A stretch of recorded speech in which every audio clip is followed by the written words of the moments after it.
अस्सलाम वालेकुम, वेलकम। आप देख रहे हैं health care with Akasha Khan.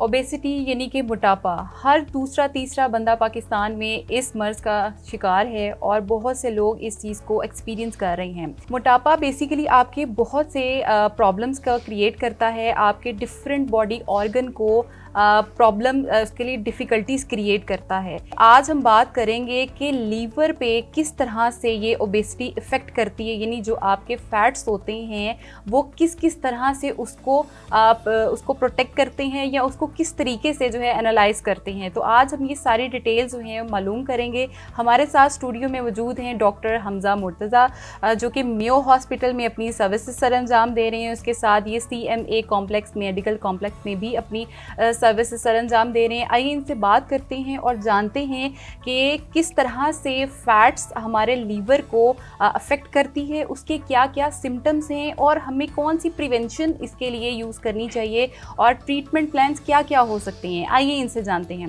अस्सलाम वालेकुम सर। वालेकुम अस्सलाम। सर कैसे हैं आप? अल्हम्दुलिल्लाह, आप सुनाएं मैम, आप ठीक हैं? सर अल्हम्दुलिल्लाह, शुक्र अल्हम्दुलिल्लाह।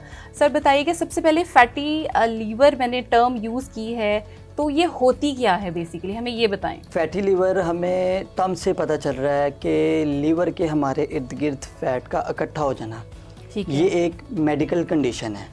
ठीक। बहुत से लोग ऐसे होते हैं जिन्हें इस बीमारी का पता नहीं चलता, वो इस बीमारी में मुब्तला होते हैं। ठीक। अल्लाह ताला ने लीवर, हार्ट और किडनी, ये तीन हमारी बॉडी के ऐसे ऑर्गन बनाए हैं, इन पे फैट नहीं होती।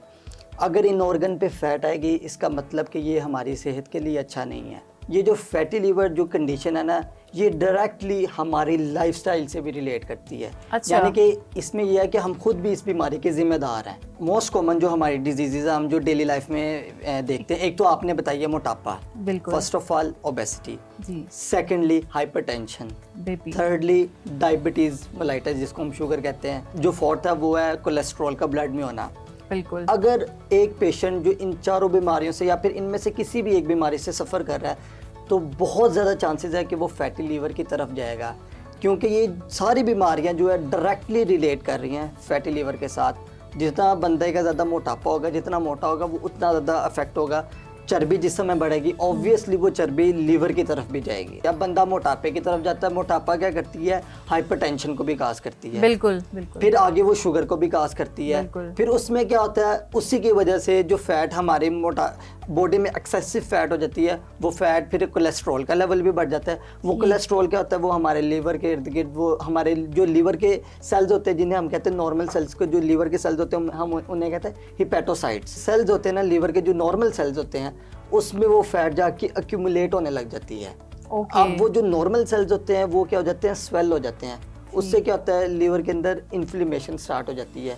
एक जो लीवर की स्मूथ सरफेस होती है वो रेगुलर से फिर इरेगुलर, फिर आगे आगे उसके डिफरेंट स्टेजेस हैं। फिर एट द एंड बंदा लास्ट पे सिरोसिस की तरफ चला जाता है। फिर उसका ट्रीटमेंट कोई नहीं है।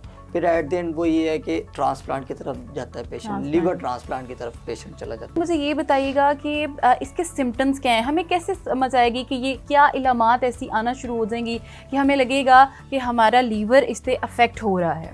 बेसिकली ये जो इसके जो सिम्टम्स है ना, वो एसिम्प्टोमेटिक है। इनिशियली हमें पता है, अब एक पर्सन बैठा हुआ है, उसके लीवर पे फैट है, उसको इस चीज़ का आइडिया ही नहीं है। अरे यानी सिम्टम्स होते ही नहीं हैं। सिम्टम्स शो होते हैं बट वो लेट स्टेज पे जाके होते हैं, जब वो एक क्रोनिक कंडीशन बन जाती है। अच्छा। इसके जो जनरल सिम्टम्स है ना, वो ये होता है कि जो हमारे राइट साइड है ना, राइट साइड पे हमें फीलिंग ऑफ फुलनेस की थोड़ा सा होने लग जाता है। अच्छा। वो इचनेस फील होने लग जाती है। अगर हमें ये चीज़ फील हो रही है तो इसका मतलब ये है कि हमें इंडिकेशन की तरफ जा रहे हैं। मगर जो इसका बेसिक कॉमन सिम्टम है ना, वो अगर आप ओवरवेट की तरफ जा रहे हैं ना, इसका मतलब ये है कि आप 90% ये है कि आप फैटी लीवर की तरफ जा रहे हैं। ये इसके साथ एग्जैक्टली प्रॉन कर रही है। अगर हमें फैटी लीवर है तो हम उसको किस तरह डायग्नोस कर सकते हैं? हाँ जी, बिल्कुल। उसकी लीवर के जो हम टेस्ट करवाते हैं, LFT लीवर फंक्शनिंग टेस्ट, उसके अंदर हम देखते हैं अपना जो ALT AST जो लीवर इंजाइम्स होते हैं। सबसे पहले हमारे वो जो इंजाइम्स हैं उसकी प्रॉब्लम होती है, वो डिस्टर्ब होते हैं। सेकेंडली हम क्या कहते हैं, लीवर का अल्ट्रासाउंड करवाते हैं। ठीक है। अल्ट्रासाउंड में मेजर इंडिकेशन हो जाती है हमें। अगर हमने LFTs करवाया, उसमें हमें इतना वो ना प्रॉपर पता नहीं चलता। जब हम अल्ट्रासाउंड करवाते हैं ना अपने एब्डोमेन का, तो उससे हमें 100% पता चल जाता है, आइदर हमारे लीवर पे फैट है कि नहीं है। अब जैसे मैं हूँ, एक नॉर्मल पर्सन है, उससे तो वो एक नॉर्मल रूटीन और नॉर्मल लाइफ की तरफ गुजारा कर रहा है ना, तो उसे कैसे, मतलब क्या ऐसी वजूहात हैं कि हम इस चीज़ को, मतलब इतनी एक डैमेज तरीके से हमारे लीवर को जो है वो डिस्ट्रॉय कर देती है, तो ये हमें कैसे पता चलेगा? इसके 2 टाइप्स होती है, मैं हर टाइप्स की आपको वजूहात बताऊंगा। ठीक है। एक होता है अल्कोहलिक फैटी लीवर, एक होता है नॉन अल्कोहलिक। पहले टाइम में जो लोग अल्कोहल को कंज्यूम करते थे तो वो काज बनती थी फैटी लीवर का, और अल्कोहल की वजह से जो फैटी लीवर होता था वो बहुत ज़्यादा सिवियरिटी उसकी बहुत ज़्यादा होती थी कि लोगों को पता नहीं चलता था, वो लीवर डायरेक्टली डैमेज हो जाता था। और दूसरी जो इसकी नॉन अल्कोहलिक मैंने आपको पहले बताया कि ये जो डिजीज़ है डायरेक्टली किससे रिलेट कर रही है, हमारे लाइफस्टाइल से। बिल्कुल। सेकेंडली सेडेंट्री लाइफस्टाइल बहुत कॉमन है कि हम लोग इजी खाया पिया सो गए, कोई फिजिकल एक्टिविटी नहीं कर रहे हैं हम अपनी लाइफ में, उससे बिल्कुल अपने आप को छोड़ दिया है कि ये भी एक बहुत बड़ी बुनियादी वजह है फैटी लीवर मतलब खाया पिया और उसके बाद सो गए या लेट गए तो वो डाइजेस्टिव सिस्टम ही नहीं हुआ। तो ये चीजें भी हमें फैटी लीवर की तरफ लेके जाती हैं। लीवर पे अगर कोई दूसरी बीमारी अफेक्ट करती है, जैसा कि हेपेटाइटिस हमने सुना है, बी, सी, बिल्कुल, ए, अगर वो अफेक्ट करते हैं ना, अगर वो हमारे लीवर को मैम अगर वो 10% डैमेज कर देती है ना, तो वो लाइफ टाइम 10% डैमेज रहेगा। अच्छा। आप मेरी बात को नोट कर रही हैं, अगर हेपेटाइटिस से किसी पेशेंट की बॉडी अफेक्ट हुई है, लीवर, अगर उसने लीवर को 10% अगर इनगल्फ किया तो वो लाइफ टाइम 10% रहेगा, अगर वो बीमारी नेगेटिव भी हो जाए। मगर फैटी लीवर एक ऐसी है, ये हम कह सकते हैं ये रिवर्सिबल है। अच्छा, रिकवरी के चांस रिवर्स कर सकते हैं। अगर एक पर्सन है उसको फैटी लीवर हुआ है, अगर वो उसका लीवर डैमेज हो रहा है, अगर आप उसको क्योर करते हो तो आपका लीवर 100% ठीक हो सकता है। 100% हम इसको ठीक कर सकते हैं। अच्छा, तो ये बेसिकली फैटी लीवर में ही होता है या लीवर बेसिकली इटसेल्फ इस तरह का है, उसका सिस्टम इस तरह से है कि वो हो सकता है रिकवर हो सकता है अगर उसमें कोई भी प्रॉब्लम? ये सिर्फ फैटी लीवर की बात लीवर में है कि वो आपके लीवर पे बेसिकली फैट आ गया। आपको पता होगा फ्री रेडिकल्स होते हैं, फ्री रेडिकल्स जो होते हैं वो होते हैं कैंसर काजिंग एजेंट्स होते हैं। बिल्कुल। जो लीवर की जो एक स्मूथ सरफेस है उस पर जब फैट्स आके एक्यूमुलेट करती है, वो क्या करती है, फ्री रेडिकल्स की प्रोडक्शन करती है। फिर वो फ्री रेडिकल्स क्या करते हैं, आहिस्ता लीवर को वो क्या कहते हैं ना, स्लो पॉइजन की तरह वो हमारे लीवर को इनगल्फ करने लग जाते हैं। अच्छा। बड़ा टाइम लगता है उसमें। फिर वो स्टेज 1 से स्टेज 2 से स्टेज 3 की तरफ बंदा जाता है, फिर बंदा उसके थ्रू वो पहले फिब्रोसिस की कंडीशन होती है, फिब्रोसिस के बाद सिरोसिस होता है, सिरोसिस के बाद फिर एंड पे कोई इसका ट्रीटमेंट नहीं है, फिर उसका ट्रीटमेंट ये है कि बंदा ट्रांसप्लांट के लिए जाता है, और वो एक बहुत ही महंगा एक्सपेंसिव प्रोसीजर है। पहले तो मुझे आप ये बता दें कि प्रिवेंशन क्या है, यानी क्या ऐसी चीजें हैं जो हम करके इस बीमारी से बच सकते हैं? मोटा पेशेंट है, एक बंदा है, उसका ओवरवेट है, वो अपने वेट को रिड्यूस करे, ठीक हो गया, वो उसको रिड्यूस करे, रिडक्शन करेगा, ऑटोमेटिकली वो फैटी लीवर से प्रिवेंट करेगा।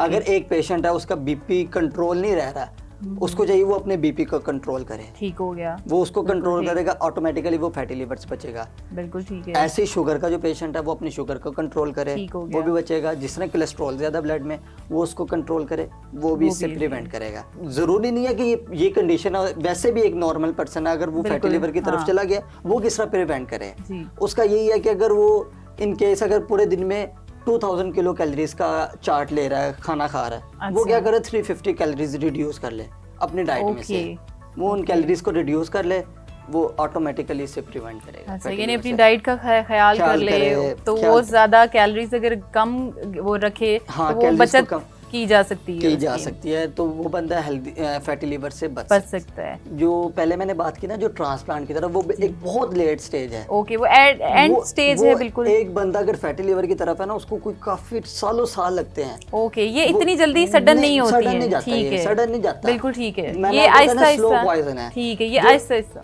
इसका जो बेसिक ट्रीटमेंट है ना फैटी लीवर का, कोई अगर मेडिकली कोई ट्रीटमेंट नहीं है इसका, ठीक है, ये सिर्फ होम बेस्ड रेमेडीज के थ्रू भी आप कर सकते हैं। वो ये है कि आप अपने लाइफस्टाइल को इम्प्रूव करें, फिजिकल एक्टिविटी अपनी लाइफ के अंदर लेके आए। वो लोग जो फैटी लीवर की तरफ चले गए हैं, एटलीस्ट वो 30 से 40 मिनट की जिम में जाएं या फिर एक्सरसाइज करें, वॉक वगैरह करें, फास्ट वॉक करें, उनका पसीना वगैरह है। डाइट में उन्हें चाहिए कि वो सिंपल कार्ब्स को छोड़ के कॉम्प्लेक्स कार्ब्स को लें। ओके, अगर आप गंदम का आटा यूज़ कर रहे हैं, आप उसको है। छोड़ के जौ का आटा यूज़ करें। ठीक हो गया। डिफरेंट बार्ले, उनका डिफरेंट जो आटाज होते हैं उनको मिक्स कर लें। ब्राउन राइस का आटा, चक्की का आटा, इनको मिक्स करके मल्टीग्रेन आटा का यूज़ करें। ठीक है। जिधर अगर एक पेशेंट वाइट ब्रेड यूज़ कर रहा है, वाइट ब्रेड भी एक कार्ब, सिंपल कार्ब्स का बहुत बड़ा सोर्स है। ये भी हमारी बॉडी के अंदर बहुत जल्दी चर्बी लेके आता है। ठीक है। तो उसको चाहिए कि वो मल्टीपल का ब्राउन ब्रेड यूज करे, ब्राउन चीजों को लेके, सारे ब्राउन राइस हो गए, ब्राउन ब्रेड होगी, ब्राउन शुगर होगी। उसके अलावा विटामिन ई का यूज करें अपनी डाइट में। विटामिन ई जो है हमें फ्री रेडिकल से बचाती है, हमारी फैट को बर्न करती है। विटामिन डी को अपनी डाइट में लेके आए, फिजिकली एक्टिव रहे, वाटर का ज़्यादा यूज़ करें। तो ये बेसिक चीज़ें हैं जो हमें फैटी लीवर से बचा सकती है। अगर किसी को हो गया, वो चिकनाई वाली चीज़ों को बिल्कुल छोड़ दे, सैचुरेटेड फैट को छोड़े। सैचुरेटेड फैट वो होती है, वो फैट जो हमें एनिमल सोर्स से मिलती है। हमें चाहिए हम प्लांट बेस्ड सोर्स से फैट लें। एनिमल ऑयल यूज़ ना करें, प्लांट ऑयल यूज़ करें। जिस तरह मस्टर्ड ऑयल हो गया, ऑलिव ऑयल हो गया, वो प्लांट बेस्ड ऑयल है। हम उस ऑयल को अपनी डाइट में लेके आए, वो हमारे दिल के लिए भी अच्छी है, हमारे लीवर के लिए भी अच्छी है, और हमारी सेहत के लिए भी बहुत अच्छी है। ठीक है, thank you so much doctor Hamza. बहुत ही अच्छी आपने हमें बातें बताई हैं, और ये मैंने खुद पर्सनली बहुत सुनी है, बड़े ध्यान से सुनी है, क्योंकि ये बड़ी एक हमारी डेली रूटीन की ये सारी बातें एग्जैक्टली मैम ऐसी है। मैं उम्मीद करती हूँ कि आप लोगों के लिए भी ये बहुत इन्फॉर्मेटिव सेशन रहा होगा, और आज के सेशन में हमने यही जाना है कि ये किस तरह से लीवर को डैमेज करती है, लीवर में इस पर क्या क्या सिम्टम्स आते हैं, और इसके लिए हम कौन कौन सी प्रिवेंशन जो है वो यूज़ कर सकते हैं। क्योंकि अगर हम इसको प्रिवेंटली इसको यूज़ कर लें तो मेरे ख्याल से हम ट्रीटमेंट या उस डिसीज़ से बच सकते हैं। इसके अलावा अगर आपका कोई भी सवाल है तो आप कमेंट सेक्शन में हमसे पूछ सकते हैं, हम डेफिनेटली उसका जवाब देंगे। इसी के साथ मुझे दीजिए इजाज़त, नए सेशन में नए मेहमान के साथ, नए टॉपिक के साथ दोबारा हाजिर होंगी। तब तक के लिए अपना बहुत ख्याल रखिएगा। अल्लाह हाफिज़। वीलॉग सेंट्रल की वीडियोस देखने के लिए हमारा चैनल सब्सक्राइब करें और बेल आइकॉन पर क्लिक करें, ताकि आप हमारी तमाम नई आने वाली वीडियो से बाखबर रह सकें।